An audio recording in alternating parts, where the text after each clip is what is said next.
Hello, everyone. How's it going? Welcome back to part 3 of building a Doodle platform in React. And I hope you all are enjoying GHW so far. How has the Gen AI week been going? Anything from anyone? Love to hear the thoughts of all the folks who have been joining.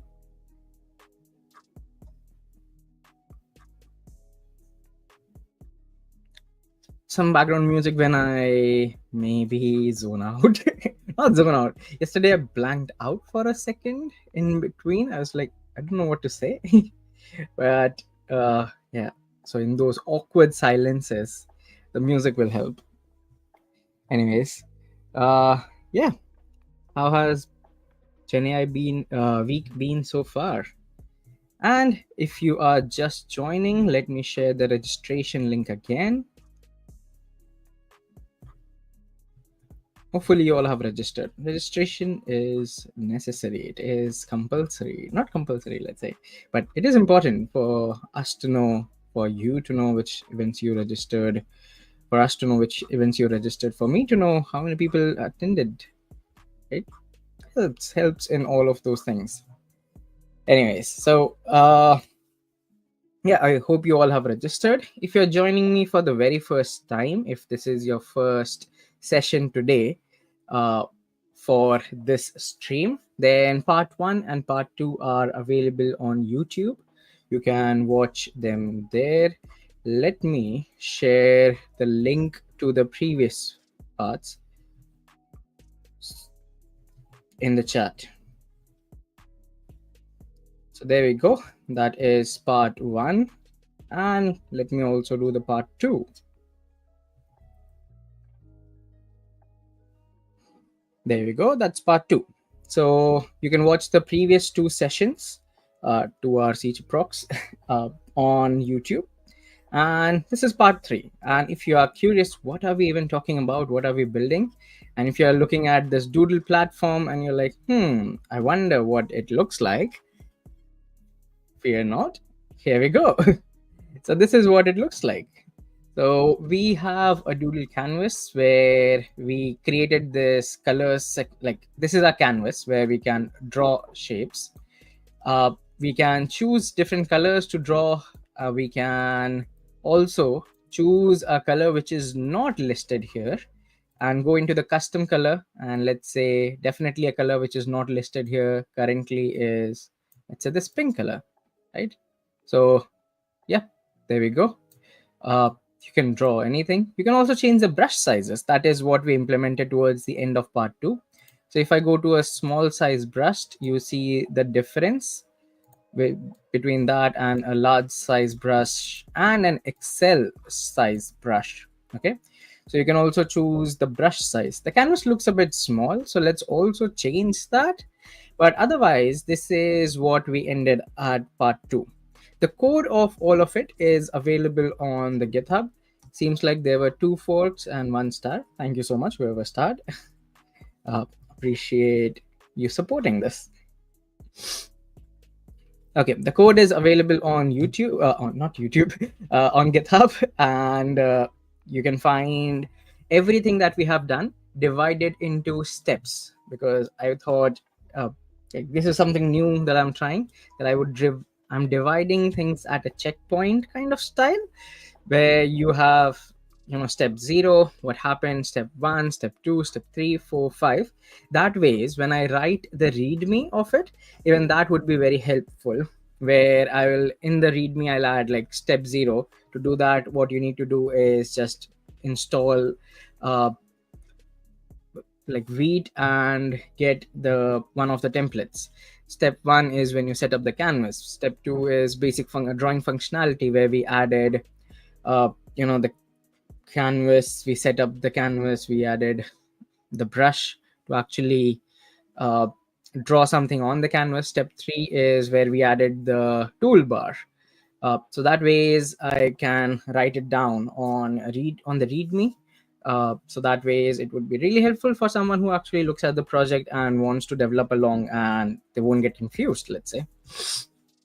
Now, there is one thing that I want to do, which I did not have time yesterday. In my brush sizing, the way for custom colors, for the colors, I have some predefined colors, but I also allowed users to choose a custom color, right? So that's, I think, a really nice feature to have. Similarly, why should the users be limited to exactly like 2, 5, 10, and 20 brush sizes? What if they want 15 as a brush size? So I think a slider would be a nice touch, and I want to add that. So I am going to override this last step, where we added some predefined brush sizes. I just want to also add a slider. It won't be much of a change, but that is a change I want to do just so that I'd be happy. And I think there is not enough light. Let me know if the code is visible to you all. If it is not, I can switch over to, I don't know, some other like default light theme or something, if things are not visible. So let me know if at any point you feel, oh, it's not really visible. Oh, I did not know I have too many of these themes. Really?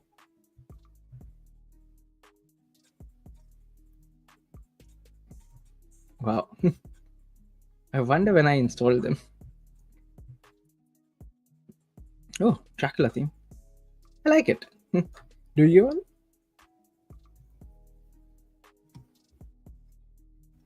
Anyways, okay. So let's move ahead. Let me move out of the screen so that you can fully see the code screen. Uh, you can watch part one and part two where we talked about the setup and stuff. So that should be helpful. That should be easy. And all I want to do is make a smallish change on. Actually, now that I think about it, I don't really like it. Like, at least for a stream preference.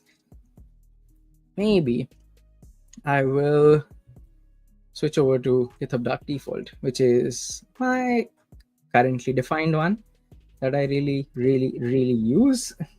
Okay, cool. So separator, we added a separator, and after that we added the brush sizes. And now towards the end of it, I also want to add a slider.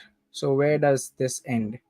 So this particular div, it ends right here after this one. Yep, perfect. I can basically create another div. So I'm getting into coding directly. Without any further ado, I hope you all can follow along.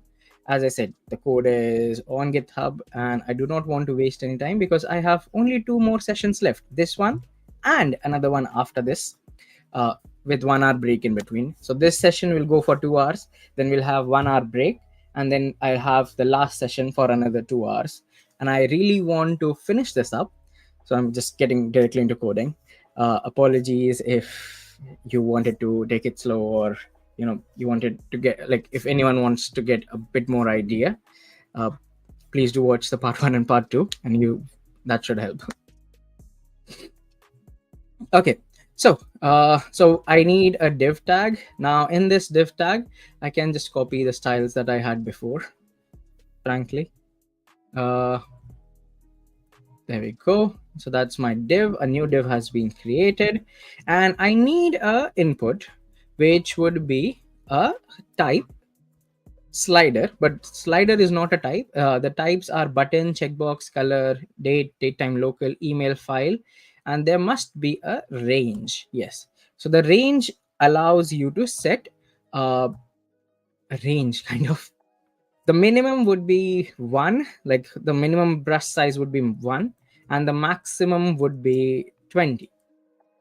Okay, and let's just do this and let's see what it looks like. So there we go. That is our slider created, minimum and maximum. Okay, but it does not really currently interact with anything,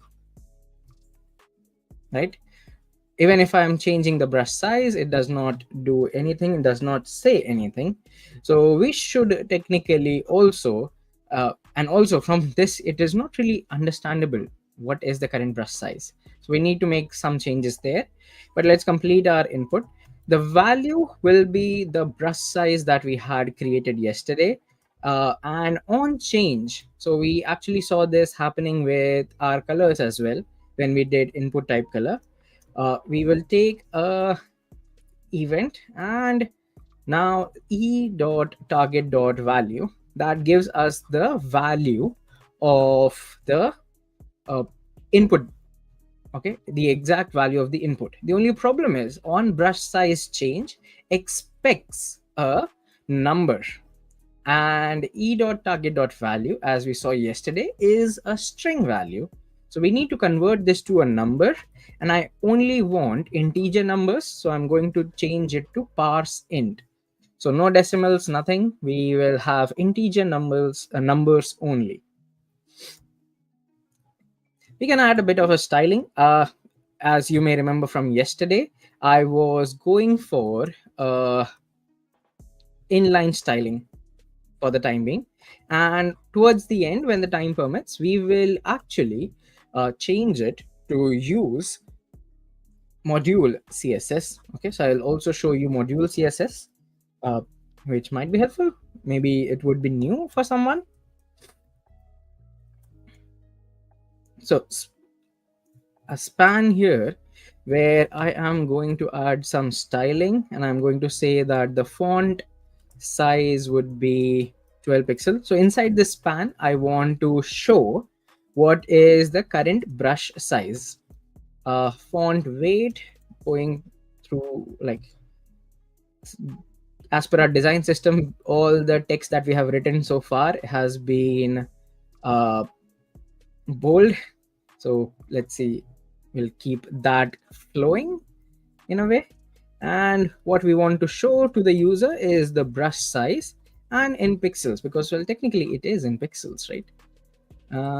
Yeah, a bit like this. Okay, let's go. And there we go. So as we change it, as you can see, if I go to 20, automatically XL is selected because that value matches. If I go to 10, that should match with L. And if I go to 5, that is M, and 2 pixels is S. Now if I go somewhere like, let's say L, and I draw a shape, and I go for, let's say, 15, which does not match our any predefined, but you can see that there has been a change in the stroke thickness here, and I go for all the way to 20, and there we go. Definitely a difference, right? So here we go. We have successfully added the brush size control. Now why is this up top? Let's fix that. Where is the parent div? So display flex gap 10 pixels. It's too much of a gap, I feel now. 5 pixel would be fine. And we can just say that you need to align the items in center. That should help. Yeah, there we go. Perfect. So now we can also make change in the color we select and the brush size. We can also control the brush size. That would be very helpful to make our landscapes, right? Now we can make our landscapes as we want. We'll have a tree, a palm tree, we'll have a river flowing, and everything could be of different widths if you want. I hope you get the joke here, because that used to be one of the drawings that I would always make. What else? The toolbar component is fine, but the canvas width is a bit small. We have set the toolbar to be maximum width of 1200 pixels. I think I want my canvas width to also be 1200 pixels. So that way I have more area to draw my landscape on. But at the same time, there's another thing. Can I make it more dynamic? I think I can. I can go for 90% of viewport width, viewport being what is the visible area.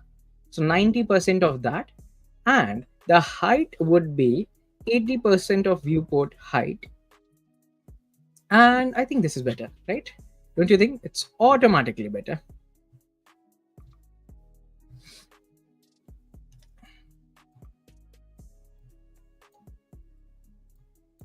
Can I play X0 here?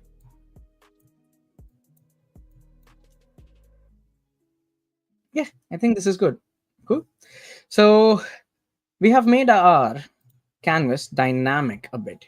So if I actually start squeezing this down, my toolbar is not dynamic enough, but my canvas kind of is.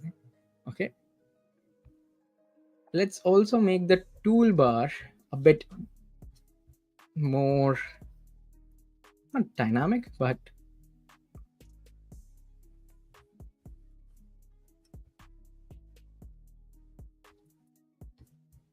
what can we do with the toolbar?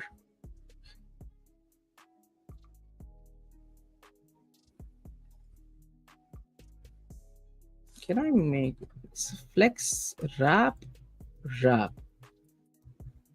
Would this help? Let's see. If I start squeezing it down a bit, yep, there we go. Perfect. Dynamic. Done. So now it's not dynamic, but responsive. Yes, that's the word. Sorry. Responsive. Now we have made it a bit more responsive for our toolbar. All I did was added flex wrap to be wrap position, so that it should wrap around when it becomes smaller than this max width. Okay, for the timing, I think this is good. Cool. So let me push this, and since I want to override my previous commit, uh,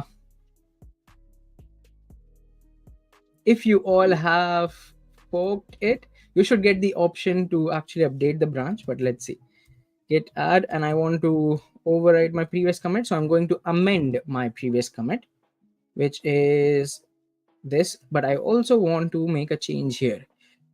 Feed step 5 added predefined brush sizes and brush size slider. Escape WQ, and I can just do a git push. And since I want to make a change in the git history, I have to do a force push. So previously it was added predefined brush sizes. Now it should say that this commit does not really exist. What are you trying to do? But there's the new commit, which was pushed just right now. So step 5 is here, and that should have all our changes. So we made a change in max width before, but there we go. Flex wrap is wrap to make it a bit more responsive. And I think, yeah, this is good. Cool. So we had most of the setup done yesterday. All we needed to do was add input slider. Okay, slider input. And that's it. So we have our canvas done as well, up and running as well. Next is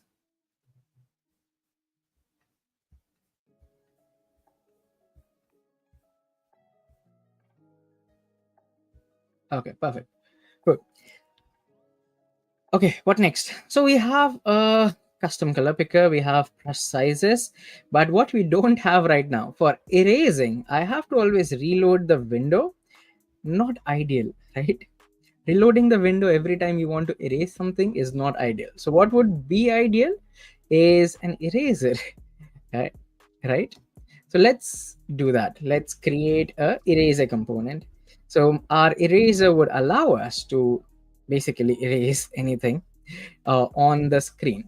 Now, eraser, the way we have, where do we start? We start from our app.tsx. So in our app.tsx, we were able to use, like, this is a parent that sets everything. So the selected color was set here, the brush size was being set here.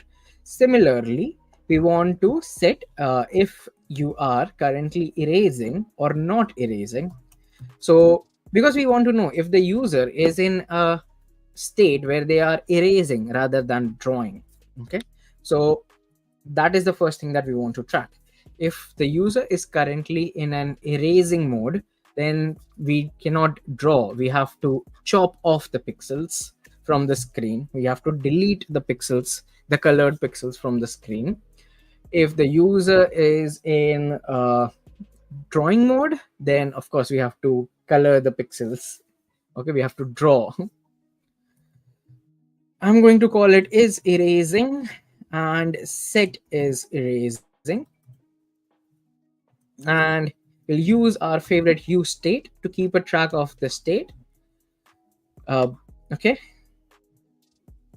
Let me see if there are any questions. Nope, nothing. That's good. The way we had a few functions defined here to set the values, let's create another function, cons handle eraser toggle. Okay, now this would be a toggle because it wants to check, it will be used to check if the user is in erasing mode or not. Now erasing is a boolean because boolean is true or false. If I go over to our use state, it automatically decides based on this initial value that is set that, oh, is it it is of type boolean. And on call of this function, whenever someone calls this function, it is going to change the erasing value. Okay, so set is erasing to whatever is passed from here. So if it is passed true, then user will be in erasing mode. If it is passed false, user is not in erasing mode. Okay, very simply. Our now our eraser will be defined in our toolbar. So let's just add that. So is erasing would be something, a new prop that would be passed. And on eraser toggle, that will be another prop that would be passed, and that would be a function, not handle brush size change. It would be handle eraser toggle. So these are two new props that it needs to use. And finally, the way our canvas component was taking the selected color and passing it to our brush, it was taking the brush size and passing it to our brush. It also needs to take the is erasing as an input and pass it to our brush, or do something with it. So that would be is erasing. Perfect. But you see these red squiggly lines, it means that there is a type mismatch. And TypeScript is complaining that, hey, you have used, like, you have tried to set these things up, but they don't really exist. So what are you trying to do? So let's fix it. We can start by fixing our toolbar component. So in our toolbar component, our types will have two new types, which is first is erasing, which is of type boolean because it would be true or false, and on eraser toggle, which takes erasing as a input, as a parameter, if we want to have the perfect word. So this function, this on eraser toggle function, will take erasing parameter, which would be of type boolean, and does not return anything, but it will tell the parent that, hey, this has been changed. So is erasing and on eraser toggle, these are two new things that it will take as an input. And we can add our eraser right after our whole thing, our brush size slider. So I'm going to copy this separator. At this point, I think separator could be technically a different input, right? A different component. So this separator is this particular line that we have to separate things out. And at this point, frankly, it could be a separate, we can create a separator input component, separator component, not separator input component, but a separator component. Okay, just to see. So custom color picker is here, and we have a separator. Then we have a predefined colors. Then we have a separator, and then we had a brush size, predefined brush size.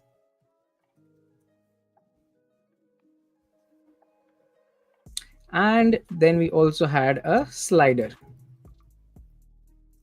brush size slider. So this is done, and then a separator. And now after this separator, what we want is a eraser toggle tool, more like, yeah. So eraser tool, let's start with our very favorite div. Inside this div, we will have a label. Our label will say this is tools.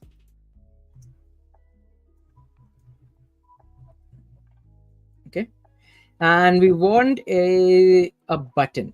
Okay. A button on click of which it should switch between two things.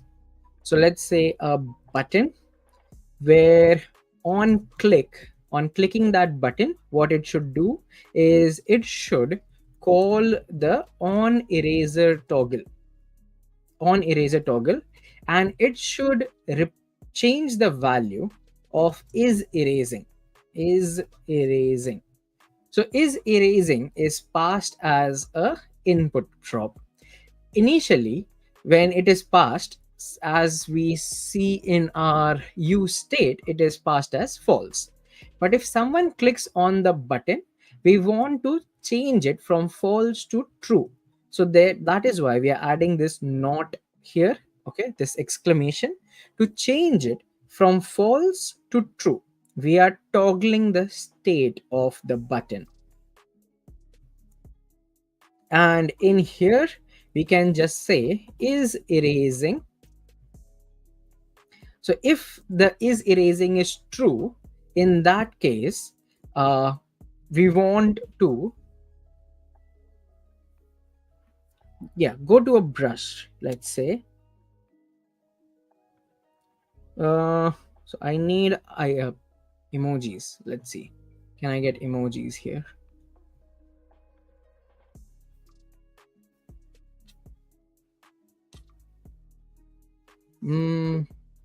Brush is an emoji. Okay, perfect.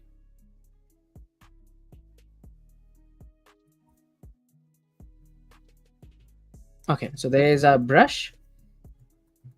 Else, we want a eraser.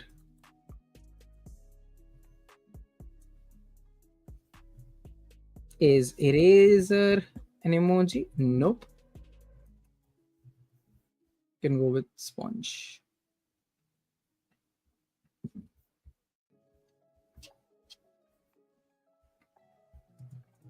Okay.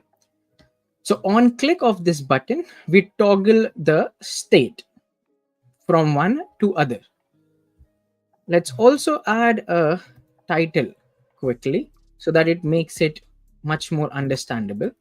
So we are going to say if it is erasing, then in that case, we can say currently eraser, switch to brush. Else, we can say currently brush, switch to eraser. Okay, let's go to our code. Oh, I missed an E here. So there's currently it is brush, but on click of this, it will become an eraser. I clicked it, currently eraser, switch to brush.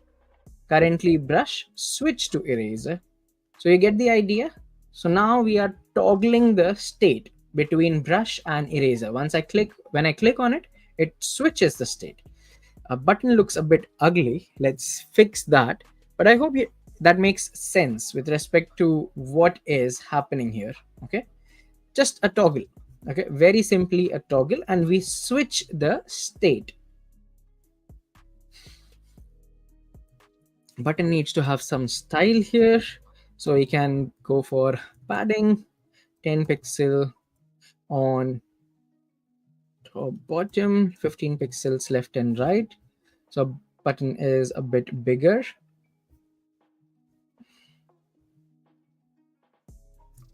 We can change the background color. So background color, it depends on is erasing. If it is erasing, then we can go for red.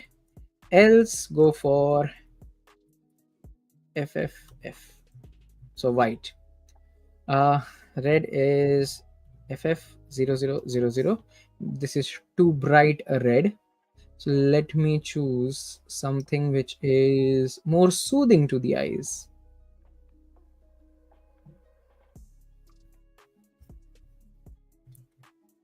Okay, brush eraser, brush eraser, brush eraser. Okay, perfect. So now that we can toggle,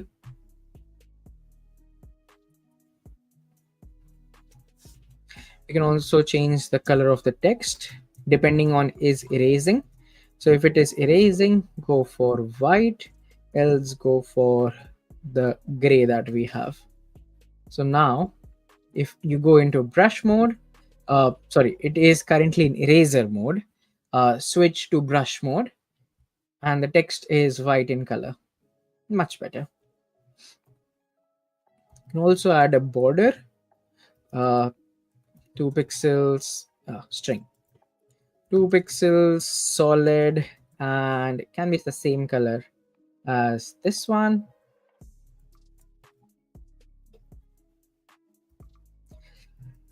Let's give it a border radius. What is the border radius we gave to the button above? 4 pixels. Okay, 4 pixel border radius. Cursor should be pointer so that it is like a user action. There would be a user kind of action there. Font size, we can put that to 14 pixels, let's say. and font weight would be bold.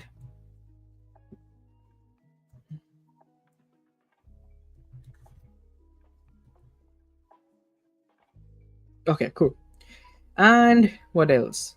I think this is good enough for the button. So there's an on click, it also tells everything. The only things that we need to change is the tools. The label needs to have this exact style. Our label again could be a separate component because we follow the same style nearly. And our div will also have the style as our other divs, which is display flex, align item center, and gap 10 pixels, let's say. So let me copy that over and paste it here. So if I zoom out, it is currently in a brush mode, switch to eraser. Now it is currently in an eraser mode, switch to brush. And I think this looks good, right?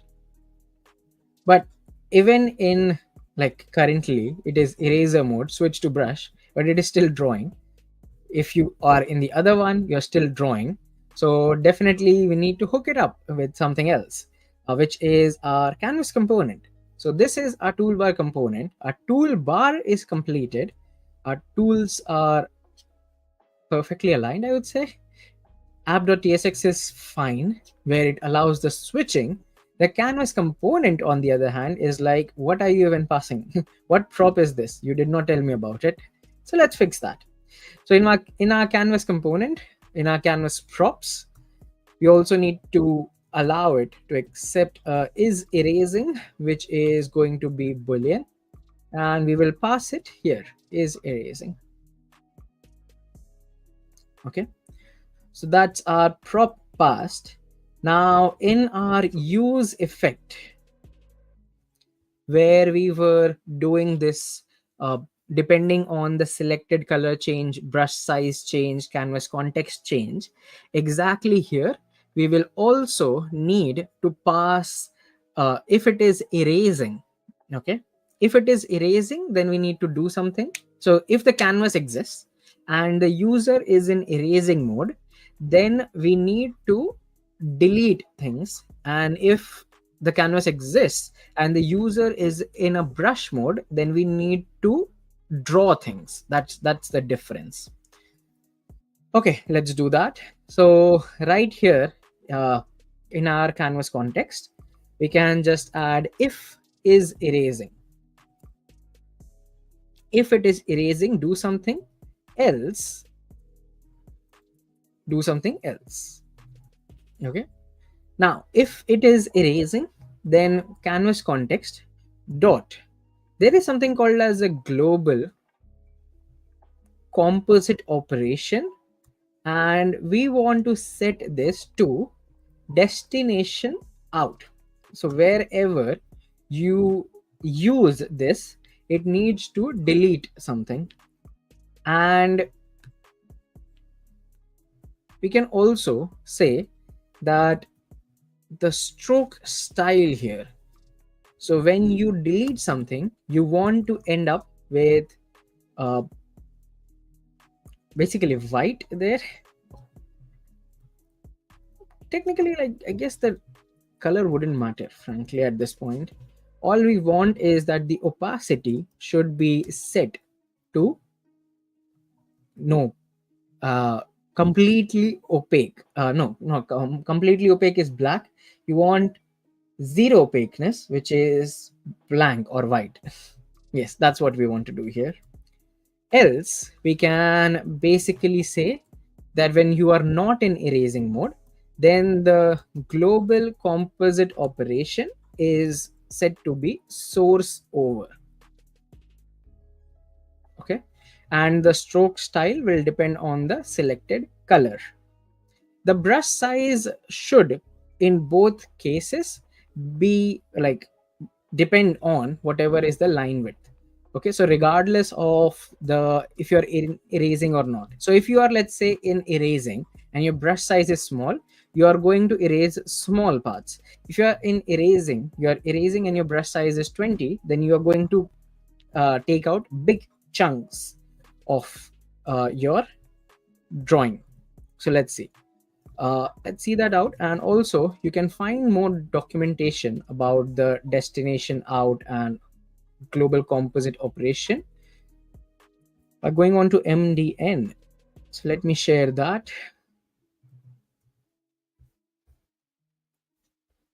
Okay, so these are the values. The ones that we use is destination out, where destination out is the existing content is kept where it doesn't overlap the new shape. Our new shape is about deleting, so everything else will be kept, but wherever our new shape, which is the brush, comes in, that will be removed. And when we are drawing, we are using the source over.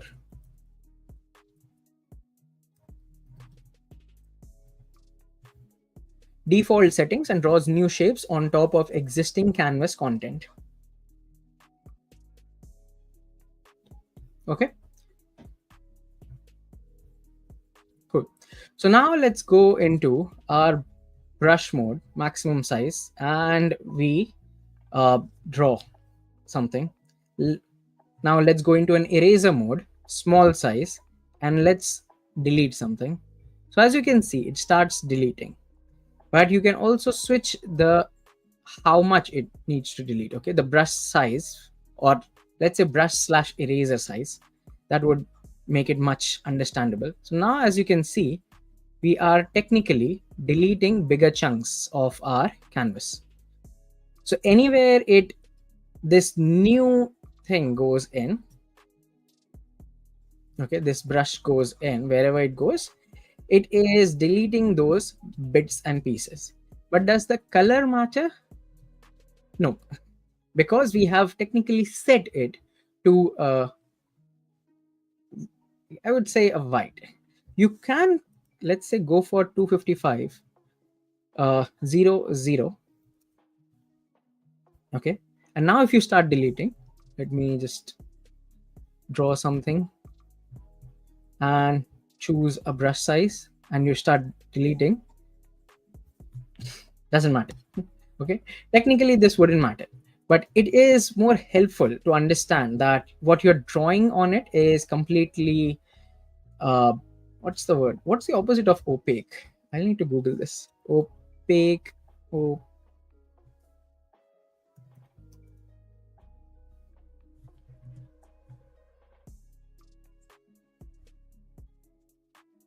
Transparent, yes.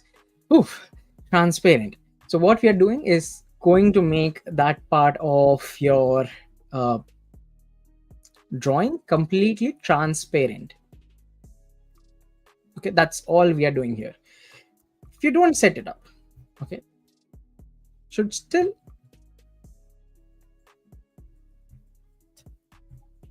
and now you go into an eraser mode, still work. But I think this is a nice touch to understand that when you are in erasing mode, you're making it transparent, and when you are in brush mode, it is choosing whatever color you have asked it to choose. Let's go into a brush mode. There we go. So technically it doesn't matter.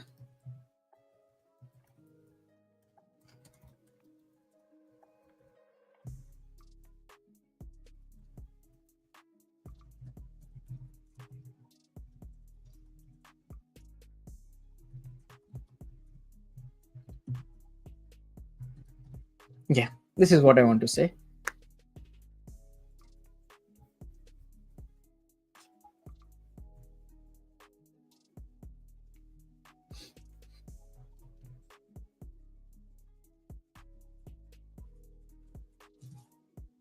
Not brush, eraser. Eraser makes that part transparent.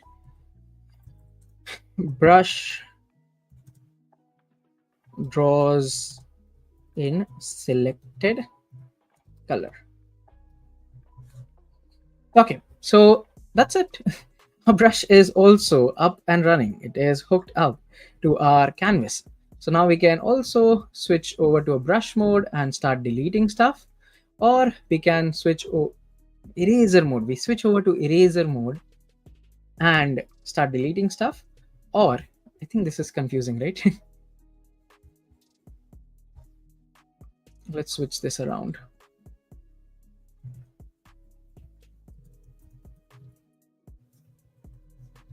Okay. So currently we are in brush mode, and now we are in eraser mode. Yes, eraser, brush. Perfect. Now this makes much more sense. Frankly, that was confusing.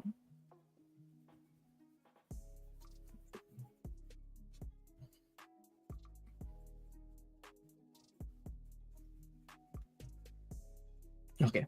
It's too satisfying to delete it properly, pixel by pixel deletion. Okay, anyways, without wasting time, let's go back. uh Anything else that I want to do here? I don't think so. I think this is good enough.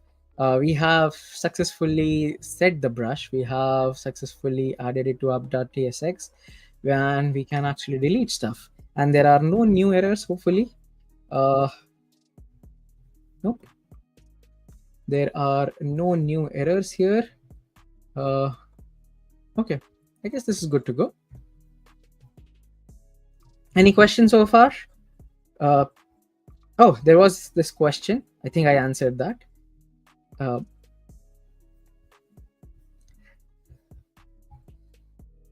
okay, let me just push this quickly. So this is our step 6, where we added a brush. Now brush also interacts with the size. This brush size where we wrote it, we should change that to be called as, I think it should be here, right? Brush size. Yes, brush slash eraser size. Okay, so it's not just a brush size, it is brush and eraser. And now it goes into 2 lines. It's fine, frankly. We can increase the max width of this to be 90% of viewport width, same as our canvas size. Yeah, there we go. And if you go responsive, that should also wrap around. Okay, so 90% of viewport width, tools done. Okay, let me push this. So git status, we made a change in 3 files. We have been making change in 3 files only till now. And we do a git add, git commit dash m. Now this one was step 6, added eraser tool. Okay, added eraser tool, and git push.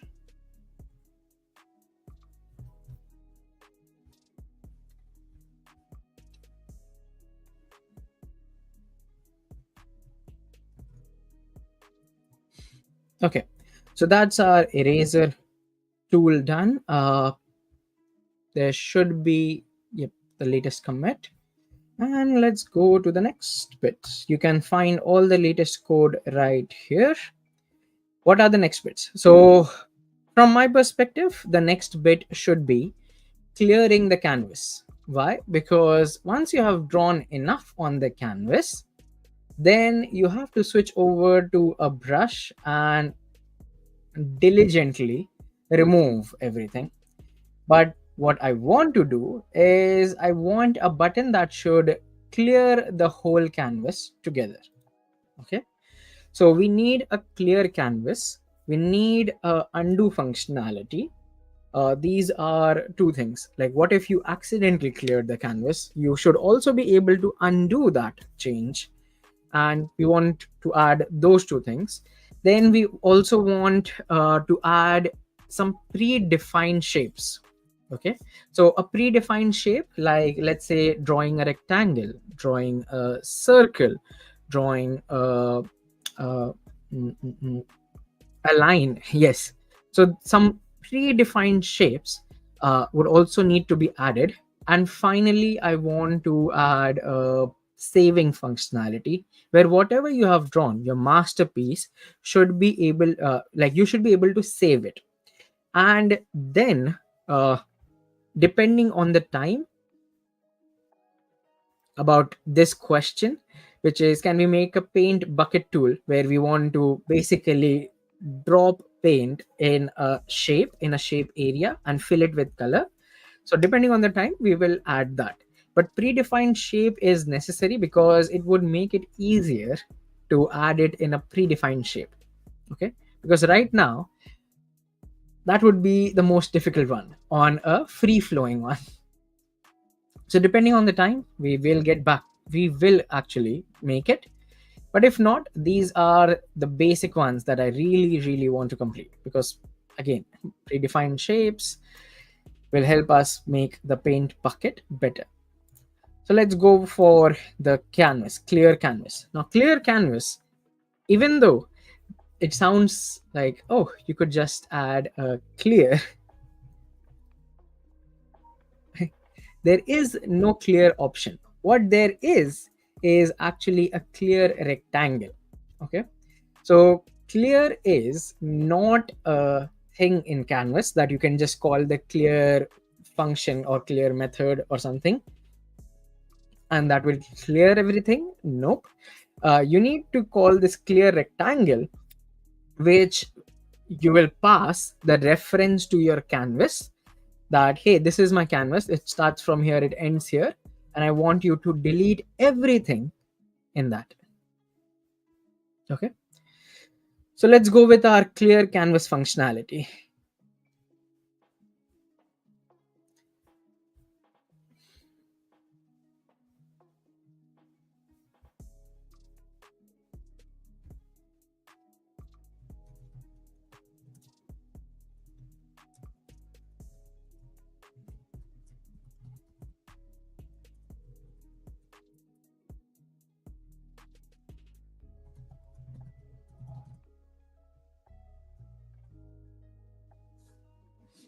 Okay, so let's start with clear. We will start from what would be the best place to start it from. Now, clear, I want to implement that, but that would be a very tricky thing. Okay, because we want to keep a reference, we want a reference to our canvas. And as the word says, if you want a reference to something, what you need to use is a ref. Okay, so let's start from there. We want a reference to our canvas. Okay, so we need to create a ref. So I'll create a const canvas ref that will use the use ref method, and initially it would be null. Now, what is the type of canvas ref? It is not exactly clear. For is erasing, it was clear. For brush size, it was clear. For selected color, it was clear. But for use ref, it is not. So we should technically pass it the type. So it is of type canvas ref. Okay. Now, where is this canvas ref coming from? So canvas ref will be defined in canvas component. So let's quickly define canvas ref as well. So I can go over to my canvas and I can say that I want you to export a type, and that type is called canvas ref, and the method that you should expose is clear canvas.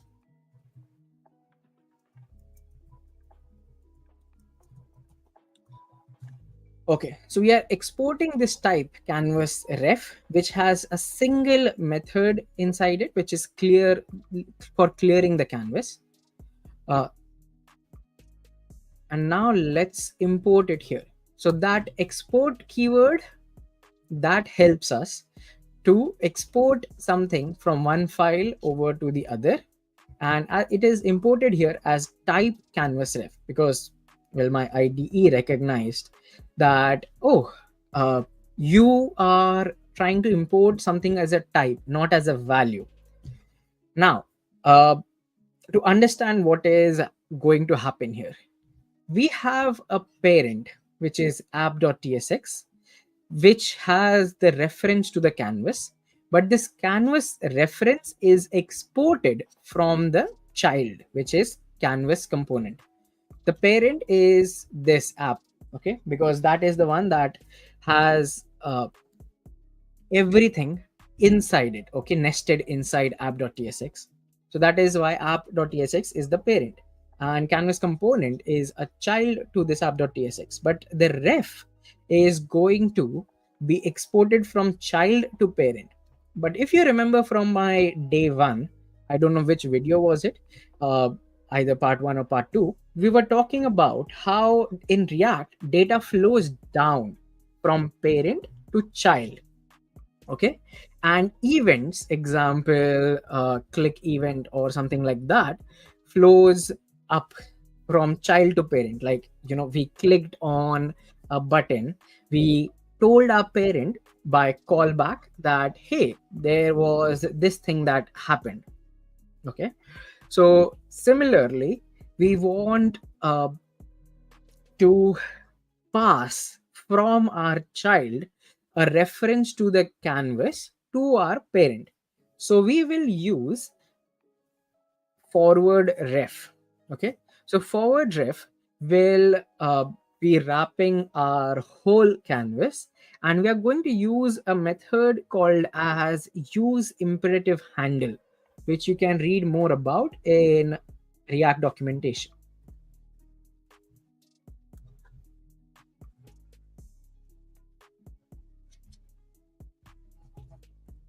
Let me add the link in the chat.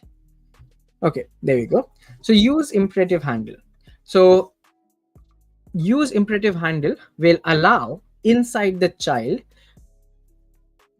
to add a functionality to the method that we have created, and then using use imperative handle and forward ref, we'll be able to pass it back to our parent. Okay. And like let it know that, hey, this thing has been changed, or this thing has been called, or something like that. Okay. You have to use, when you want to use like this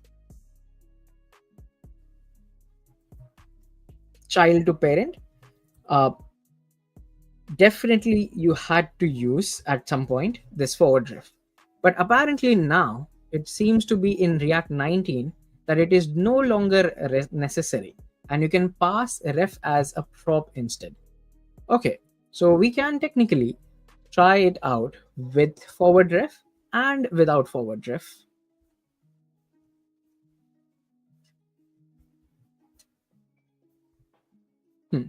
Previously in React 18 and below, you always had to wrap the child into a forward ref and say that, hey, and yeah, there we go. Use imperative handle, which you'd be passed from the parent to the child, and the child needs to be wrapped in a forward ref.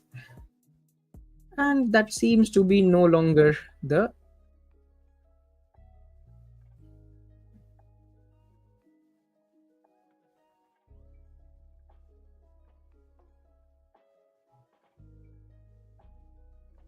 okay.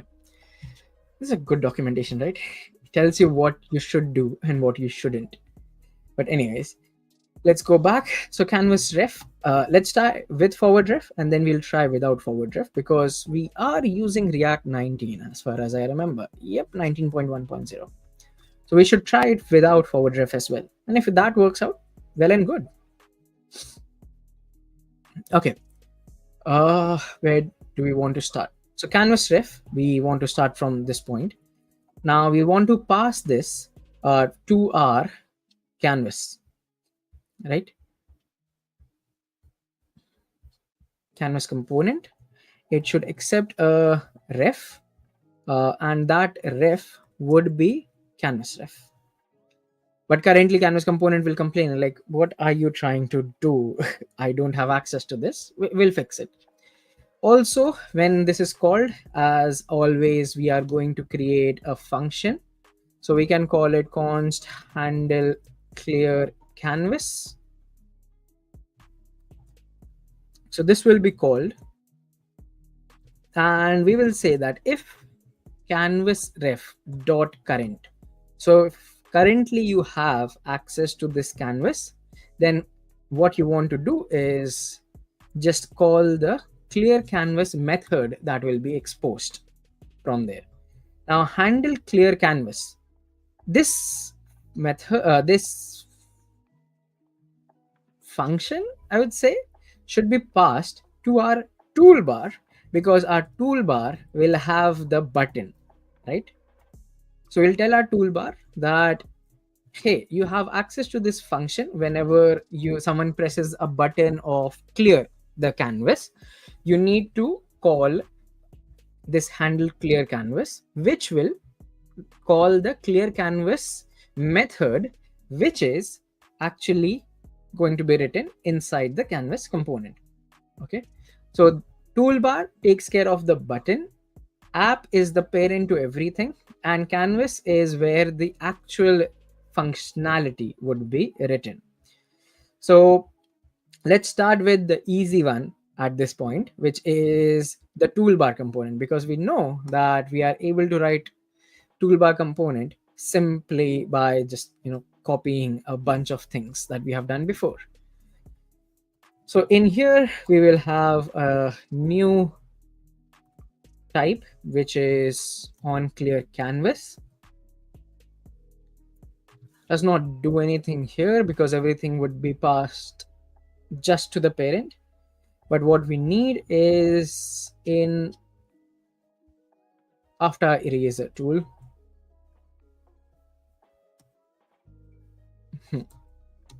So after our eraser tool, and actually I can put it inside the tools, right? Because this label is tools and that applies to every tool that we create. So not here. I think this is perfect.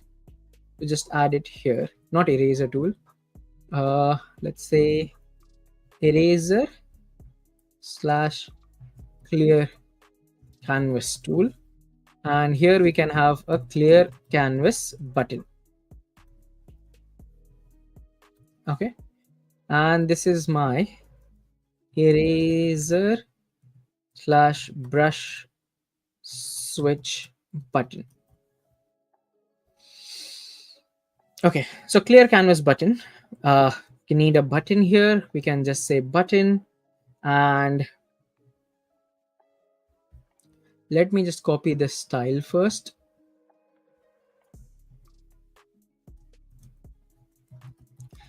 And we can have a clear, and let me go for an icon slash emoji here, because I'm not bothered about the icons. What we need is trash. Yep, a bin. Okay. Yeah, you have dumped everything into a trash can, right? Next is on click. When someone clicks this, you want to call the on clear canvas. What did we call it? On clear canvas? Oh, we did not pass it yet. So on clear canvas is passed as a prop, and we can give it a title, and that could be clear the entire canvas.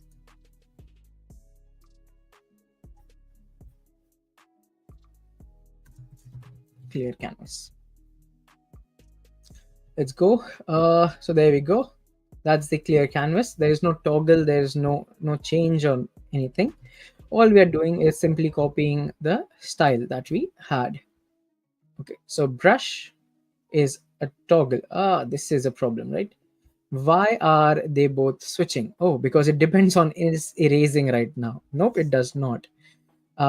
We can set the background to be always white, and the color should always be gray. Okay, so now this can change, but this does not change.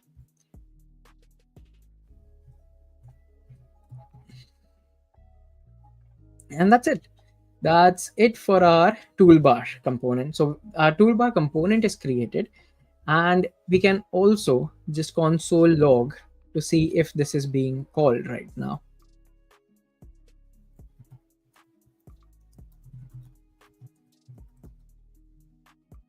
Let's see if it is. Click, nothing happening.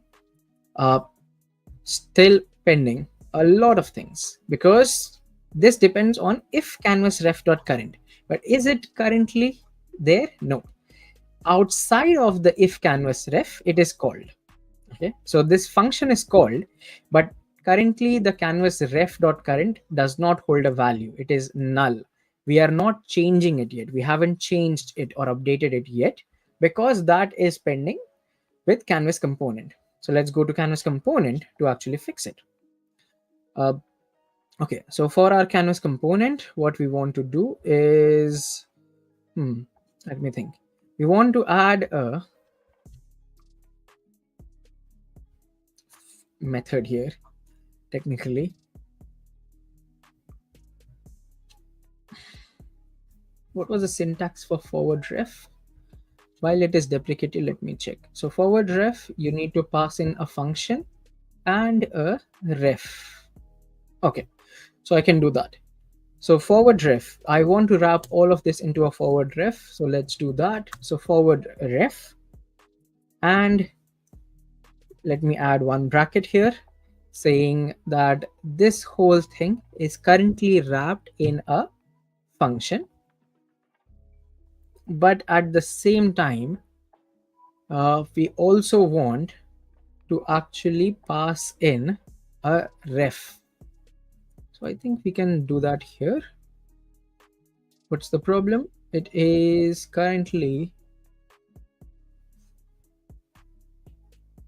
okay, let me do this. So I'm going to copy this thing and let me delete all of this.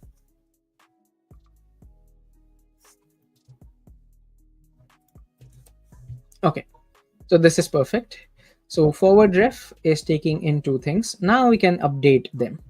So this should be a canvas ref type, and the props it takes is called canvas props. Okay, canvas props and canvas ref. The props themselves have been destructured already, so I can just simply use them. So I can say that this props is nothing but a destructure of selected color, brush size is erasing. Okay, and there's the ref. Now there is this particular bracket which is not closed yet. That will be closed towards the end of this whole thing, this whole canvas component. So where we have this, we will now add a closing bracket here. Perfect. So that is completed. So I took the forward ref, I deleted everything that I had before, so that it makes it easy for me to actually pass in the props.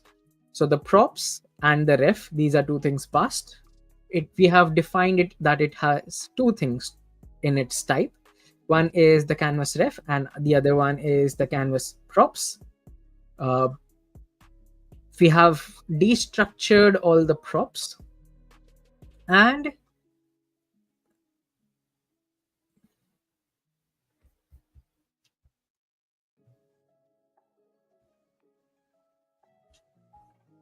okay, and we are passing the ref, but we are not using the ref yet. So let's do that. So where do we pass the ref to? So we can pass the ref to a use imperative handle. So the use imperative handle, if you remember, where was it? In the forward ref thing.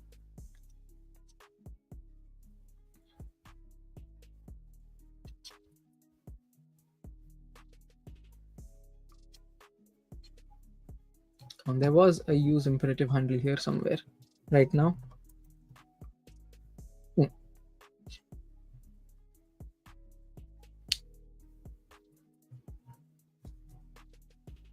Pass the ref you receive to use imperative handle and specify the value you want to expose to the ref. So whatever ref you have, ref in this case is reference. So whatever reference you have received from the parent, which is defined here, canvas ref. So we have received, canvas component has received this canvas ref from the parent, and you want to pass it to the use imperative handle and specify which value. In our case, the value that we want to expose is clear canvas. So we want to tell it that we want to expose this value and do something about it. Okay, I want you to do something about it.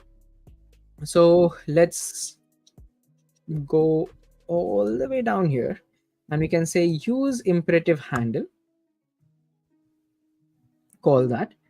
You pass it the ref. Okay, I'm basically focusing on this syntax, if you can check that out. So use imperative handle, it needs the ref that was passed, that we used, and then you define which methods you want to expose.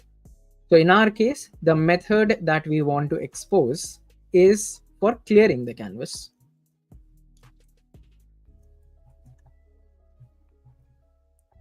And then at the end of it, it passed a empty bracket. Okay, so after everything, uh,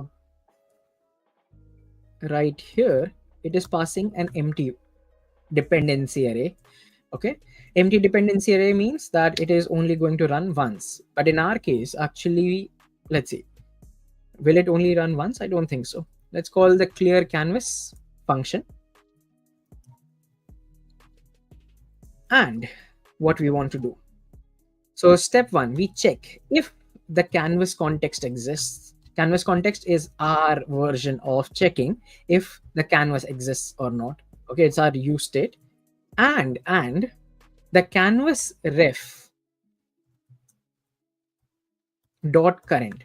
Okay, so the canvas ref that is being passed from the parent. So the parent has access to our canvas. Okay, the parent has loaded or rendered, and it now knows that there exists a canvas. In that case, we want to call the clear rectangle. Okay, clear rectangle, I got it from this one. So clear rectangle is what is going to erase the pixels in a rectangular area by setting them to transparent black. Okay, transparent black is how it is going to clear that part out. The inputs that it takes is from which position to which position, and the width and the height. So we want to start at 0, 0, x and y coordinates. The width would actually be the canvas ref dot current dot width, and the height would actually be the canvas ref dot current dot height. Now this starts complaining that you are using a use imperative handle and it has a missing dependency canvas context. And that is true because, well, the canvas context could either exist or not exist, right? You could either have a canvas defined when the whole page loads. What if someone deleted the canvas somehow from some other piece of code? They deleted the canvas, then canvas context would be null. So this will not need to run when it is null. But what if then someone added the canvas after the whole page has loaded? So this imperative handle depends on the canvas context, and that is why it is in the dependency array. Cool. I think that should be it. Let's see. So if I reload the whole page, I choose the maximum brush size and I write M, and in red color I write L, and in blue color I write H. If I go to an eraser, it allows me to delete. Okay. Clear canvas. Worked. Nice. And now it is allowing me to write again. Clear canvas. What is happening here?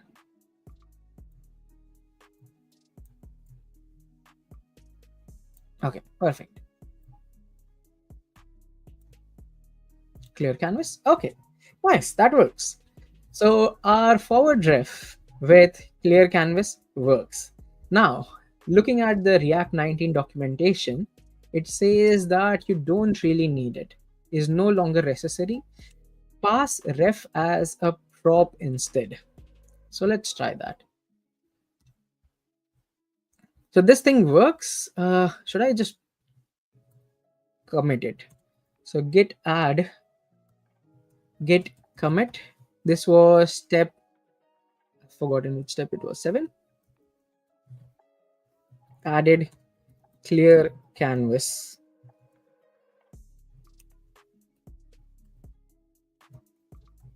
Okay, and let me also push it for the time being, so that if I mess up something, at least there is a version which is pushed.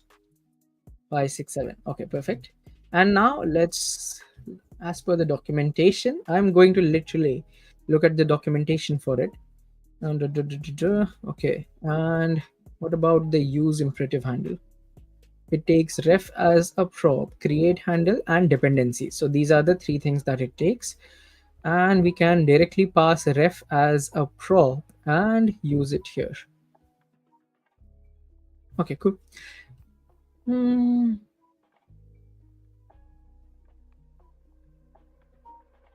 Okay, so what it is telling me is that you could get rid of all of this here,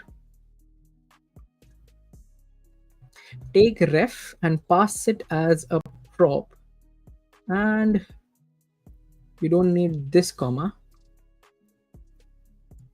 So now I have ref as a prop, and I can get rid of this bracket here, and that is my canvas component. And my canvas props are complaining, and there you go. But now it's telling me that this is like, this can go away, but canvas props needs to have a ref defined. So I can tell it ref, but what is the type of a ref?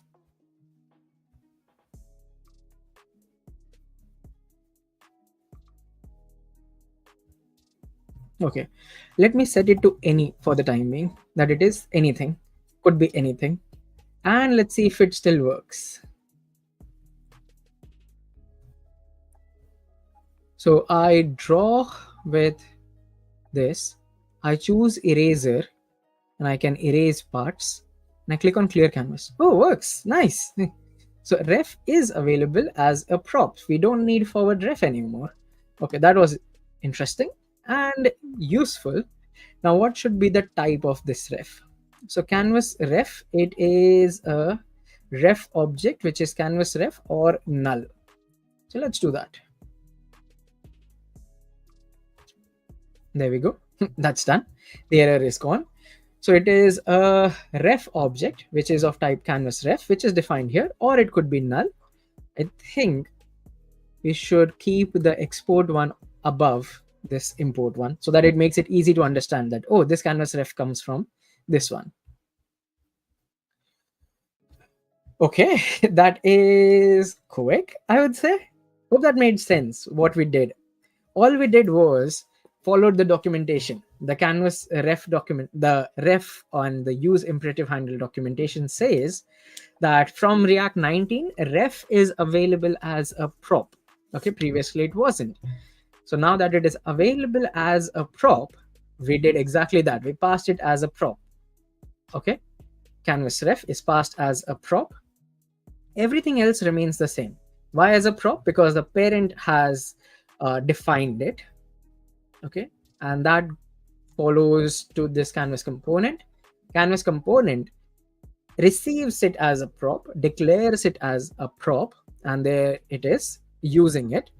And all we did was call the use imperative handle as we did before as well. As in, like, that's the same. Use imperative handle currently can have access to the ref, and everything else remains the same. And it changes based on canvas context. That's it. Very simply.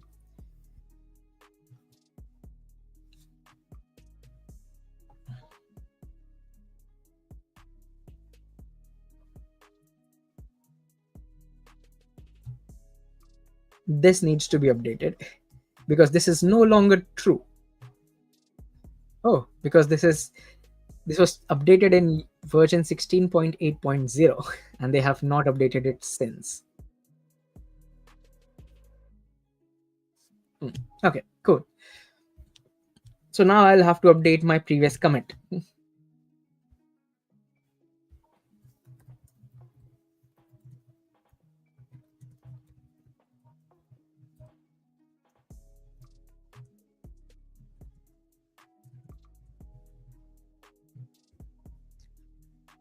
Now the amount of changes should be less. Previously, it would have said that, oh, you changed the whole file because everything moved a bit left and right. But now, if I do that again, it should say that, oh, all you did was added a few lines here, and that's it. Yep, that looks good.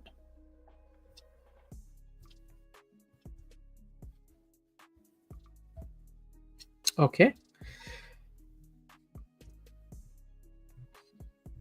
Next, moving on to the next bits.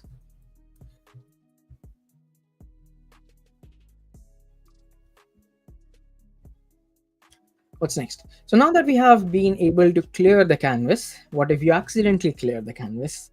You want to have a functionality that allows you to undo the changes that you have done. Uh, what? So I think that gives you a hint what we are trying to do. We are going to add a undo functionality to our canvas. So let's do that. And as always, we start from the parent. The parent is app.tsx, and I'll add it here. Why? Because I think this is a very nice way of keeping a track of all the use state variables. So step one, what we want to check is, are you allowed to undo? That is the very important question. Are you allowed to undo? It depends on, if let's say it is a fresh open of the canvas, the undo button will have nothing to go back to. There is no history saved, so that undo should not be allowed. So that is one thing. So we need to keep a track the way we are doing for, is it erasing or is it not erasing. We need to keep a track of, can it undo or can it not do the undo action. So that is one thing. Second thing is, how do we undo? We keep a track of the history, or you can say we keep a track of the state and see if, like, what is the current state, what is the current state, what is the current state. But how many states should we keep a track of? That's another question. Of everything that you have ever done, then you will start creating memory leaks. Okay, because browser will not be able to keep a track of everything ever. At some point it has to clear its history, purge its history. So for our use case, I'm going to say that you should only remember the last 20 states. Okay, so last 20 things that happened, that is good enough history. Like, you can undo, like, you start by writing M, L, H, or let's say A, B, C, D. You reach, I don't know where is 20. You reach Z, let's say 26, and you start doing undo from there. You should be able to undo last 20 things that you wrote. Okay. So A, B, C, D, E, and F are not going to be undone. Okay, they will remain there, but everything else after that can be undooed. I don't think that's a word, but you get the idea. You can undo up to, like, the last 20 things that you wrote. So that's another thing to remember. Okay. What else? Mm, I think that's good enough, right?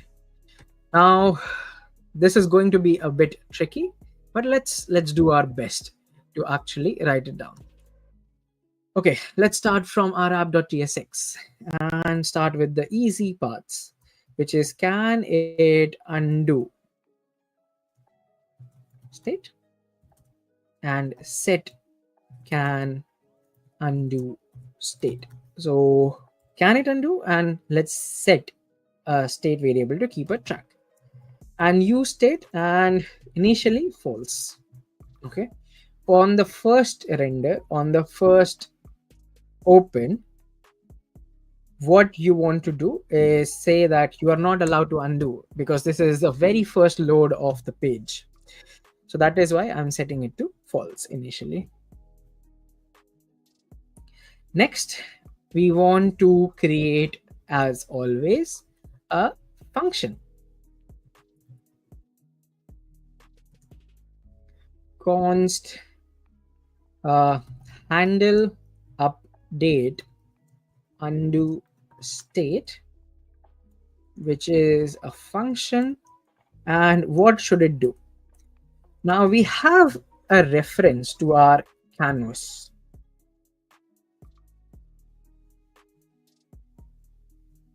Actually, no. Actually, yes. Wait, let me think.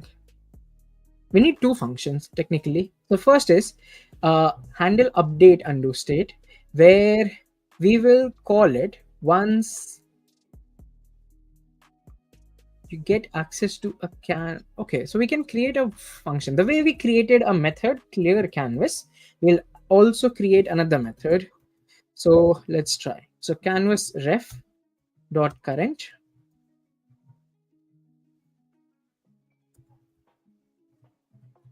We can call it canvas ref dot current dot undo.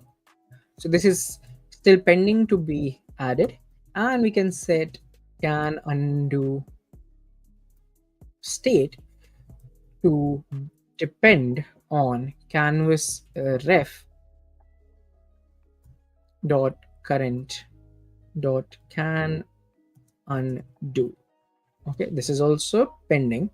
So actually I can call this handle undo, and then I can have another one, const handle update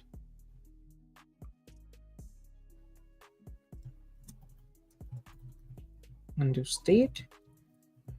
And all it does is if canvas ref dot current set can undo state to be canvas ref dot current dot can it undo. Okay, so we have two things. One is the handle undo state, which is very similar to everything else that we had. Okay, so the handle one is where actually the things happen, and a second one called as updating that state, where we will, depending on if it is like if it is a current or not, we want to change the value. Why do we have two things? Very simply, when you do the undo, so you will have on undo, it is going to call the action. Okay, but can it undo? On that, it is going to call or not call, but read the value of can undo state. Okay, so it depends on this. And the canvas component itself, when the update state changes on update undo state, it needs to call the handle update undo state. Okay, so what's happening here? So step one, our toolbar will, depending on are you allowed to undo or not, it will show some state of the button, if the button is active or not active. If it is active, then if an undo action happens, then our toolbar will allow, like, just allow that button will be active, and it will allow you to click on it. So it will be like click click click.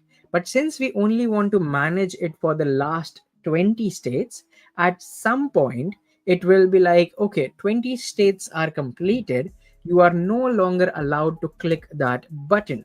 Okay, so we need to also update the undo state depending on some parameter. So that's how we end up with two functions here, where should it be allowed or should it not be. Another thing to real note slash realized, I just realized it right now, is the clear canvas. Okay, what if you have cleared the canvas? Should you be allowed to undo that? Technically yes, you should be allowed to undo that clearing of canvas. So you do 20 things or 25 things. Things in this case is, let's say you draw 25 lines. and then you clear the canvas, should you be allowed to undo those 25 things, 25 lines that you have created? Technically, yes, right? Because logically, that is one action that happened. Okay. So I'm going to, inside my handle clear canvas, you can actually do canvas ref dot current dot can undo. Okay, we are going to call this to set, yeah, if you are allowed to undo or not. So we have two methods technically which are pending, and something pending here and something pending here. Do we have time? Yes, we do actually. Nice. Cool. So that is our app.tsx done. So these are the things that it is passing to from the parent. Now let's start with the next easiest thing, which is our toolbar, right? Why is it easiest? Because all we want to do is create some buttons. That is, of course, easy. Okay, so on undo.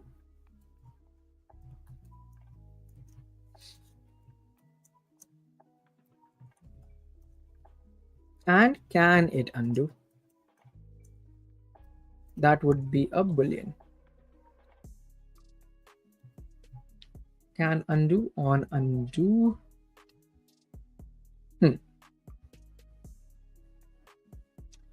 So that is going to be passed. I need to also pass it as a prop here.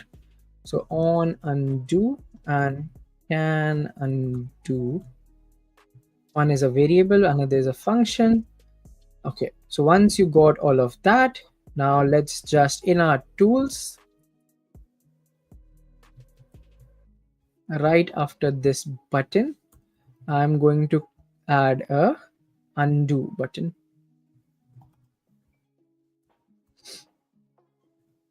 And it is going to be a button. And is there a undo?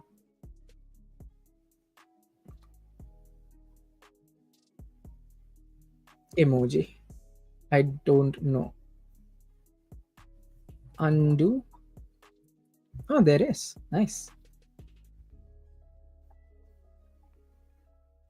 Okay, that's just pasted at the wrong place, but there we go. And that allows you to undo the action, the previous action. Okay, so the style of a button, we can technically copy paste all the styles that we had for this one. Oops. The title of the button, it should be undo, which is nothing but Control Z. Okay, so Control Z, but we'll have to implement a keyboard shortcut actually. Yeah, we can fix that. Okay, background color, I want it to be something else.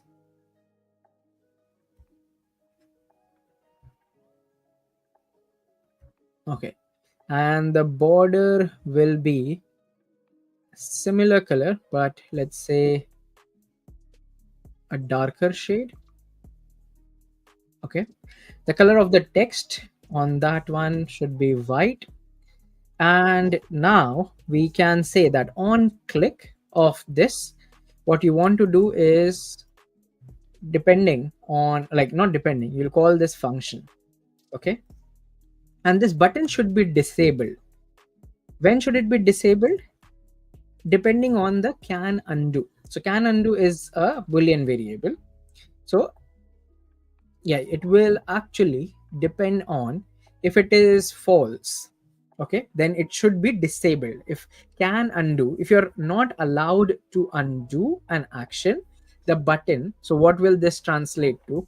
So if can undo is false, let's say can undo is false, then in that case, not of false will be true, which means button disabled.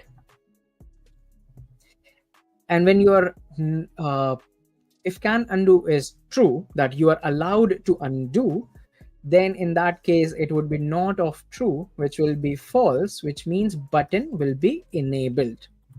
I hope that makes sense, like why there is a not here. Okay, so that's our button done. Let's see how it looks like. Okay, you can undo right now, which is nice, but what if I set this to true? Now this is a problem.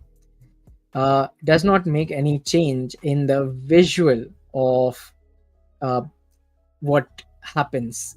Okay, so let me change that by just adding some conditions. So the background color, we can say if you are allowed to undo, in that case it could be this color, or else it could be a gray button, or let's go for 333. The color, if you are allowed to undo, then the text should be visible, so it is this one. Else we can make it another gray.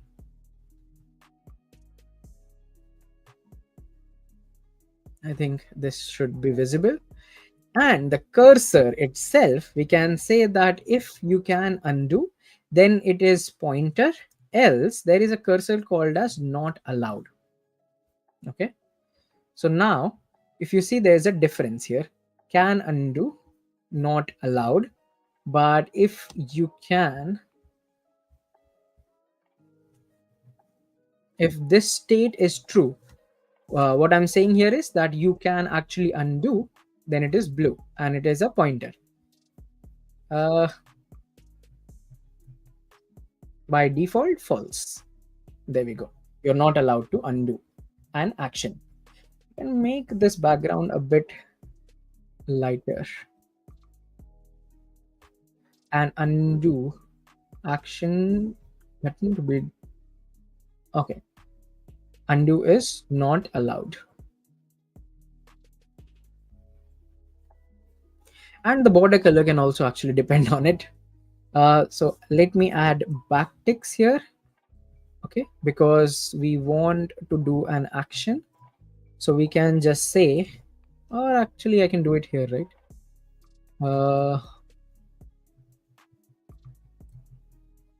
Can undo. If you can, then this is the border color, else it is this, but the border color itself would be more on the gray side.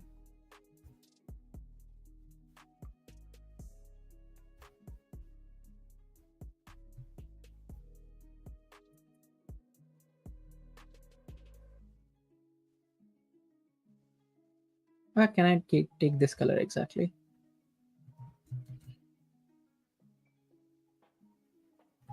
Okay, cool. So we are not allowed to undo at this point, but otherwise we would have been. Okay, so toolbar is also done in my opinion. We can actually do one more thing. We can change the opacity, right? So we can say if you can undo, in that case the opacity is 1, else that button has the opacity of 0.5.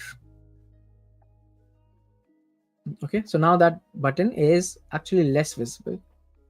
What about 0.2? Okay, that is nearly not visible. I think 0.4 should be better. Okay, so there's a clear difference between when you're allowed to undo and when you are not. Just for the sake of keeping them together, I'm moving all the can undo things together. Okay, so this is done, and clear canvas. But currently our ref and all the functionalities are pending. So let's do that. So our toolbar should be happy, but our canvas component will not be happy. Okay, and we know where to define this, right? We know that in use imperative handle, we can add stuff. We can add some methods that we want to expose. So let's do that. We can say that one of the methods would be undo.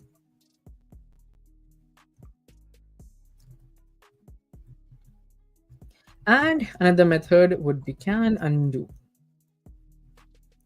And now this one, it will return a boolean. Okay, it will not return a void, it will return a data type boolean, because it is depending on if you can undo or not. Everything else is driven. So if this returns a boolean, so that's how the set undo state will change from false to true. Okay, so can undo has to return a value, and that should be either a true or a false. Okay, that's why we are defining that the data type of this can undo will return a boolean. It does not take any parameter, but it needs to return this boolean. Okay, so let's fix that. About adding this, so where do we add it? uh, Canvas props, we need to also pass, what was this called, on update undo state. Don't need toolbar. Okay, on update undo state, this would be of type void.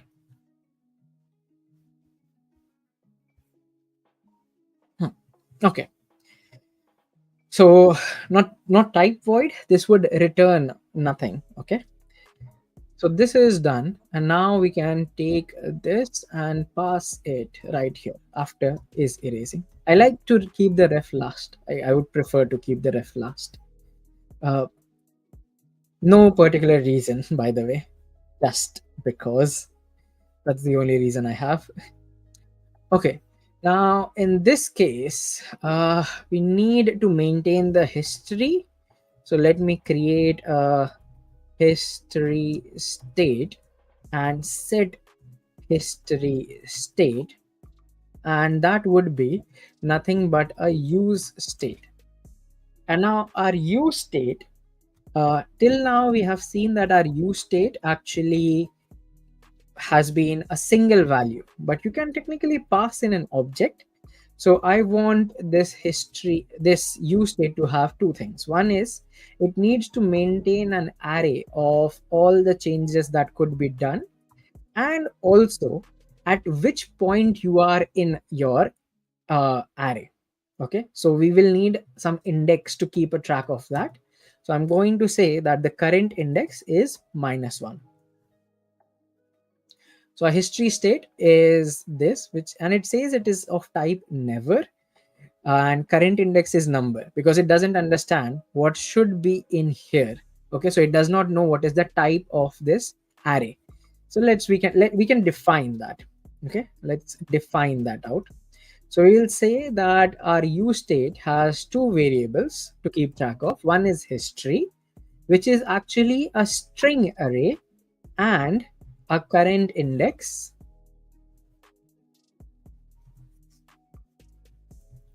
which is of type number. Okay, so now if I hover over history state, it knows the exact types. And we can define const max history size. It is 20. Okay, so this is to limit history to save. This is one way of saying that our array can hold 20 different or last 20 updates. Okay, 20 updates. And when we start doing an undo, we go from the last thing in the array, so the 20th update, let's say, and then the index would be set to the last one, and then we'll update the index. So once you have done an undo, we now have 19 things to go back to. Okay, so then the index, then if you press undo again, you're now the latest index where you are is 19th index, or 0 to 19 actually is 20. So the index wise, the 20th update is has the 19 index. The 19th update has 18 index. Why? One less, because in array we start counting from 0th position. Okay, so yeah, initially it is set to -1, which means it is not here. Let's say it is the last one. Okay, -1, last element in the array. Okay, yeah, -1 would be the last element, not here, but it is set to -1, which is the last element of the array from behind. And now we need to do something. What do I need to do? If I want to keep a if I want to change or keep a track, actually,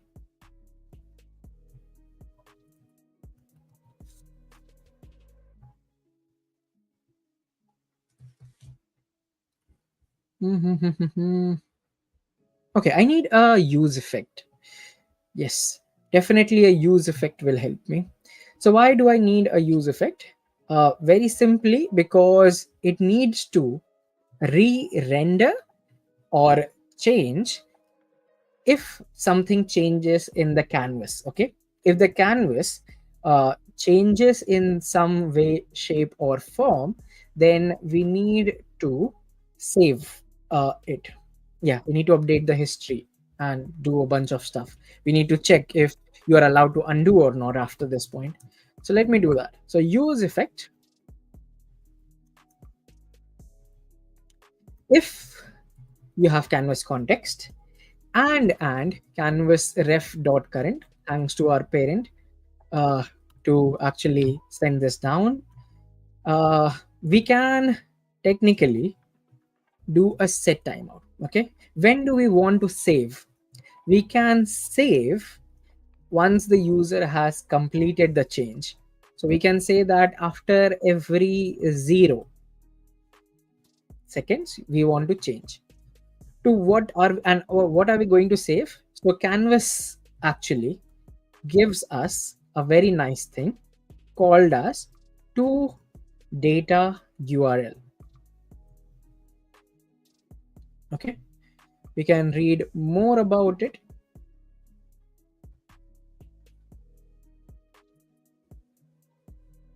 here. Yes.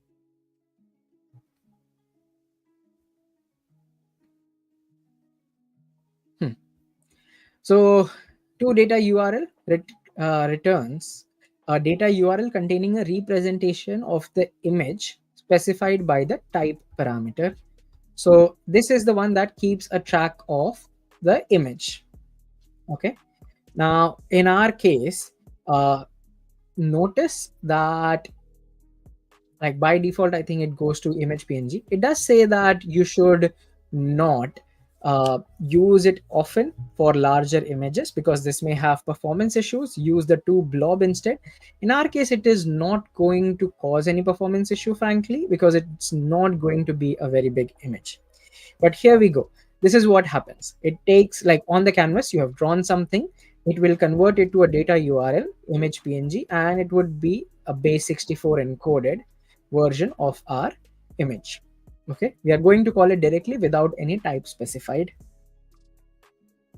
So image.data URL, and we need to call our set history state. Our set history state has to keep track of two variables. One is the history, and what is our history going to be? It will be equal to the image data and the current index. Okay,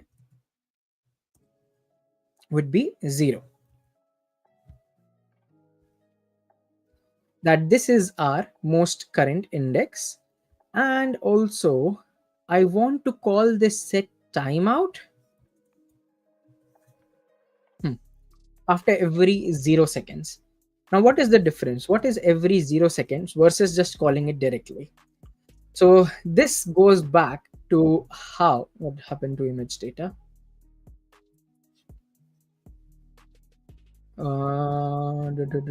Canvas ref dot current. Why did it have a question mark? Is possibly null. No, it is not actually. So we are actually checking if the canvas ref.current exists. So this is TypeScript not exactly understanding that, we have done the check. So I'm going to say that it actually exists. So I'm going to add a exclamation mark, and I'm going to tell TypeScript. Okay, this is TypeScript saying that it could possibly be null, what you're trying to do. And I'm saying no. I have done a check which actually checks if the canvas ref.current exists. Okay, if currently it has a reference to the canvas. So ignore the check internally. You don't have to worry about it. It definitely exists. So if you put an exclamation mark here at the end of your variable name, this exclamation mark basically tells it that, hey, this definitely exists. Okay. uh yeah, hope that makes sense in terms of, like, this is just a very simple TypeScript problem. Okay.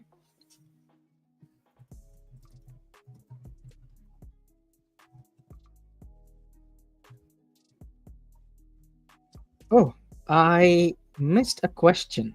So can you give some resources regarding AI, ML, and Python? AI, ML, and Python. Let's start with Python. Now, none of this is actually what do you call, a sponsor, but these are the things that I have used in the past.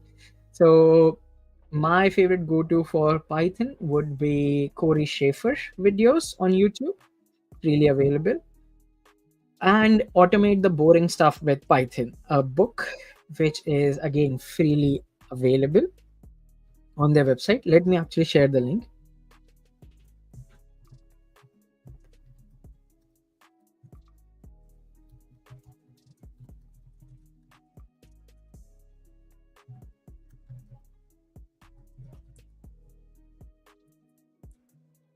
Uh,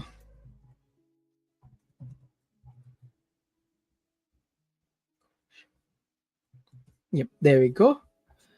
Uh, that's for Python. That is one of my favorites. And the second one is automate the boring stuff with Python. They have a website. You can freely read the whole book online. Okay. So that would be my second favorite. You can buy the book if you like it. This will give the author some time, not some time, some money, of course. uh, it's your way of keeping, not keeping what, I don't know what I want to say here, but basically, yeah, if you like it, pay for it. Otherwise, you can, of course, uh, read the whole book for free here. Okay. I think the author also has a YouTube video of the whole book where the author explains. Al Swigert, I guess that's how his name is pronounced, has the whole book as a video. You'll have to find it. Uh, there is, I think, a third edition coming for this. This is the second edition, but I think a third edition is coming. Oh, yes, it is. There we go. So the third edition is also available, which also has some AI related questions, some LLM related questions, as far as I know. Uh,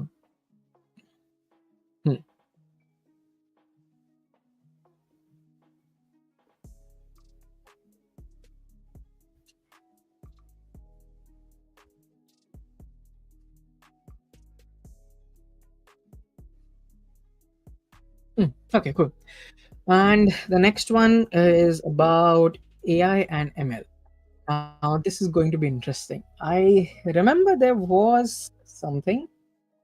Let me try to think. I think there was something called as fast AI. Yep. So this is what I have studied. when I was in uni, and they have deep learning for coders from foundations to stable fusion. Oh, and also a book. I did not know about this book. But okay, so this is something that again I have gone through, I've studied. So this is definitely a good course to take, good project to actually go through. So that would be another suggestion that I have. Another one is the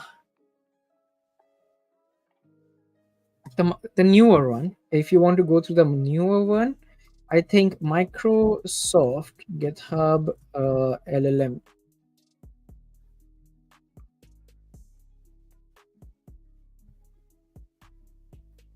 Not this one.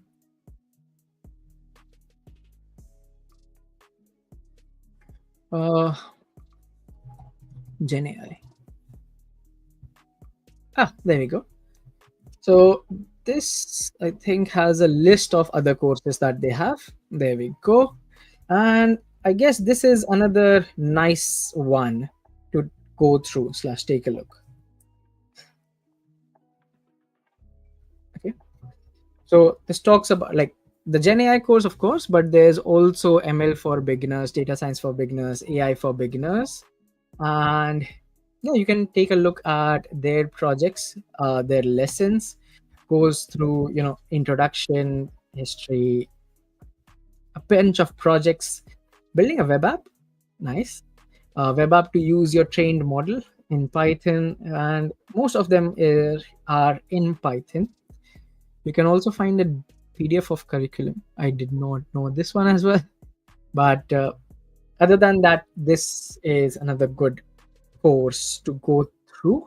I would suggest about learning about machine learning. I see data science as well.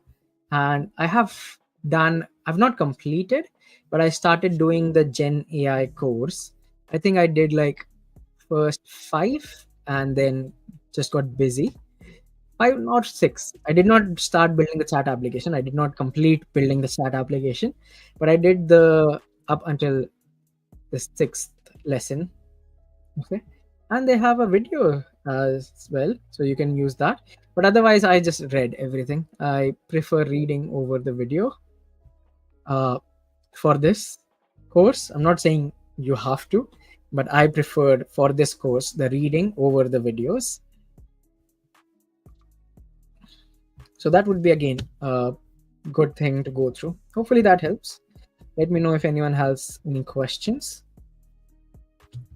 Okay, so getting back. So -1, where we are saying that you don't have any state, empty, and 0 is when we have the first state, and then we'll increment the current index as we save more stuff. Okay. And yes, this set timeout. We're talking about this set timeout. Why do it after this is 0? Like, why do it at the 0th second?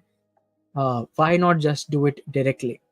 So the difference is that we are allowing the whole canvas to load. So set timeout. Okay, JavaScript in general. Okay, it is single threaded. We all know about that. We also know that in JavaScript, you have your main event loop, and in your event loop, you pass like that has a list of all the instructions, you can say. So in your instructions, you first tell it that, okay, load the, like, let's talk about our React web page that we have built. So in the instructions, you tell JavaScript that, okay, load the canvas. Okay, actually, canvas is created via HTML, so that is not your first instruction. But once the loading of canvas is completed, the first instruction would be get a reference to this canvas. Then once that is completed, then you tell it that, okay, configure the toolbars, the predefined colors, the configure accessing the brush sizes, the eraser sizes, So now you have access to all the variables and the values that we define in JavaScript. Okay, that's the second part. And then you start doing an action. Now the action would, if there is nothing in the JavaScript event loop, it will be like, okay, I need to do this action, and then whatever is the next action, next action, next action. And if you do that while you are also trying to save the canvas, you might end up with some rendering issues with respect to, some weird things happening. You are trying to do something and it's also trying to save at the same time, and you don't want that. You want the saving to happen after you have done the drawing, let's say. So we are using set timeout to actually divide the task, that hey, your you need to call this function at the 0th second, so immediately after, but when the canvas has kind of finished rendering or finished loading in a way. So in our main task, the canvas needs to finish loading or rendering or whatever we are doing, and uh, then whatever saving needs to happen is after the canvas has finished rendering. Okay, so that is immediately the next task, but not at the same time as when the canvas is updating or loading. Okay, it needs to be immediately after.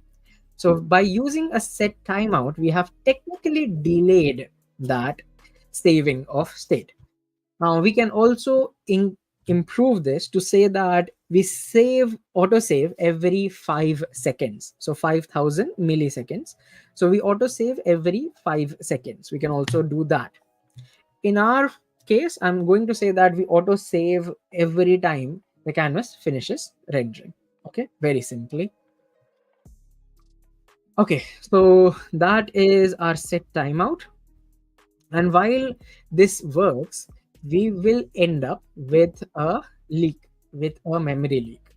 Okay, why? Because you are actually, would you?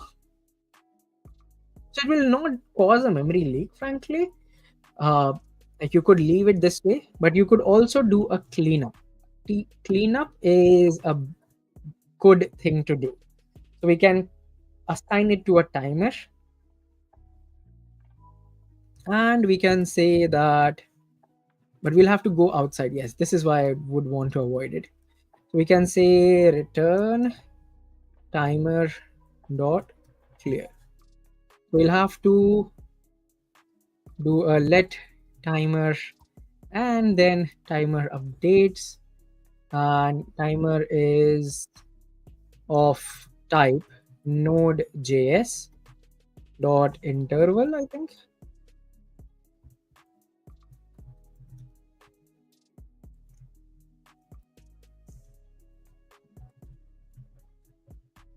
Or null.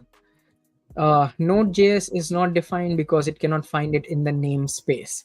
What is a namespace? Uh, this is TypeScript telling you that you're trying to do something, but I don't know what this Node.js is. So for React, if I hover over wherever is React dot, yeah, here. So React is in the namespace. TypeScript understands what is React, but currently does not understand what is Node.js. So we'll have to add it to our environment d.ts. Okay, I am not willing to go through that right now. So let me just undo everything. We will not do the clear interval right now. For the time being, let's just stop at this point. Clear, not clear interval, clear timeout. Uh, yeah, I'll show that once we come back from the break. Right now, the time is exactly 12 for me, which means this session needs to end. We are not going to push this because it is not completed. Once we come back, we will push this to allow doing the whole undo state. Now, before I end the session, once again, a very humble request, do provide feedback. You can find the link in the chat.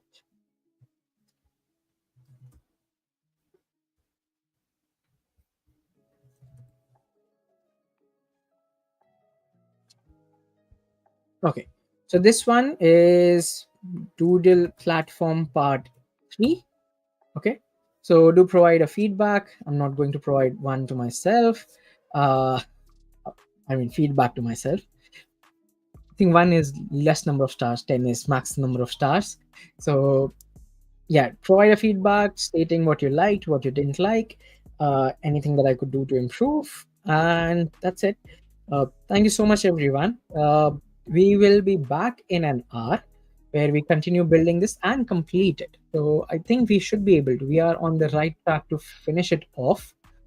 So yeah, after once the undo is done, all we are left with is saving of the image. Okay, that's it. Frankly, uh, we should be able to complete all of it. And any questions that you have, we can take. No, actually, we also have the shapes, right? Even that should be easy. The shapes are also really easy, so we should be able to do that as well. Okay, that's it. Thank you so much. Do provide feedback, and see you in an hour again. Cheers. Bye bye.